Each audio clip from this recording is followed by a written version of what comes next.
ഹർത്താലിലെ അതിക്രമത്തിൽ സ്വമേധയാ കേസെടുത്ത് ഹൈക്കോടതി. അവധിക്കാല ഡിവിഷൻ ബെഞ്ചാണ് കേസെടുത്തത്. ഹൈക്കോടതി സംസ്ഥാന പോലീസ് മേധാവിയുടെ റിപ്പോർട്ട് ആവശ്യപ്പെട്ടിട്ടുണ്ട്. സംസ്ഥാനത്ത് ആകെ 27 കേസുകൾ രജിസ്റ്റർ ചെയ്തെന്നാണ് DGP ഹൈക്കോടതിക്ക് മറുപടി നൽകിയത്. നേരത്തെ ഹർത്താലിലെ അതിക്രമത്തിൽ ഹൈക്കോടതി സ്വമേധയാ കേസെടുത്തിരുന്നു. അവധിക്കാല ഡിവിഷൻ ബെഞ്ചാണ് കേസെടുത്തത്. ഹർത്താലുമായി ബന്ധപ്പെട്ട് നടന്ന ആക്രമണങ്ങളിൽ സംസ്ഥാന പോലീസ് മേധാവിയോട് ഹൈക്കോടതി റിപ്പോർട്ട് ആവശ്യപ്പെട്ടിരുന്നു. ഇന്നു തന്നെ റിപ്പോർട്ട് നൽകാനായിരുന്നു നിർദ്ദേശം. ജനജീവിതം തടസ്സപ്പെടുത്തരുതെന്നും ഹൈക്കോടതി പറഞ്ഞിരുന്നു. തുടർന്നാണ് സംസ്ഥാനത്ത് ആകെ 27 കേസുകൾ രജിസ്റ്റർ ചെയ്തെന്ന് DGP ഹൈക്കോടതിക്ക് മറുപടി നൽകിയത്. ഹർത്താലിൻ്റെ ഭാഗമായി നടന്ന ആക്രമണങ്ങളിൽ 101 പേരെ അറസ്റ്റ് ചെയ്തുവെന്നും DGP വ്യക്തമാക്കി.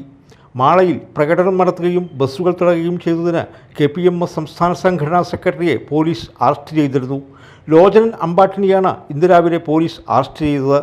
ലോചനനെ കൂടാതെ സമരസമിതി കൺവീനർ കാർവർണ്ണൻ, ജയ് ഭീം നേതാവ് അഡ്വക്കേറ്റ് CK രാധാകൃഷ്ണൻ, KPMS ജില്ലാ treasurer PC Babu, union president PC Subran, secretary Vinayan Mangalappally, Hariharan, Sunil Mattinmel എന്നിവരടക്കം 30ഓളം പ്രവർത്തകരെ രാവിലെ പോലീസ് അറസ്റ്റ് ചെയ്തു.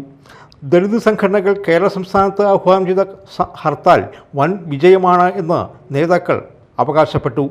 Justice for Nitin Raj action കൗൺസിലിൻ്റെ നേതൃത്വത്തിൽ നടന്ന ഹർത്താലിന് 60ഓളം സംഘടനകൾ പിന്തുണ പ്രഖ്യാപിച്ചിരുന്നു. മരണത്തിന് ഉത്തരവാദികളായ മുഴുവൻ പ്രതികളെയും ഉടൻ അറസ്റ്റ് ചെയ്യുക, പ്രതികളെ സർവീസിൽ നിന്ന് പിരിച്ചുവിടുക, കുറ്റക്കാരനായ പ്രിൻസിപ്പൽ ഡോക്ടർ വിനോദ് മോനിയെ പ്രതിയേർക്കുക എന്നീ ആവശ്യങ്ങളാണ് ആക്ഷൻ കൗൺസിൽ ഉന്നയിച്ചത്. Media time, Mala.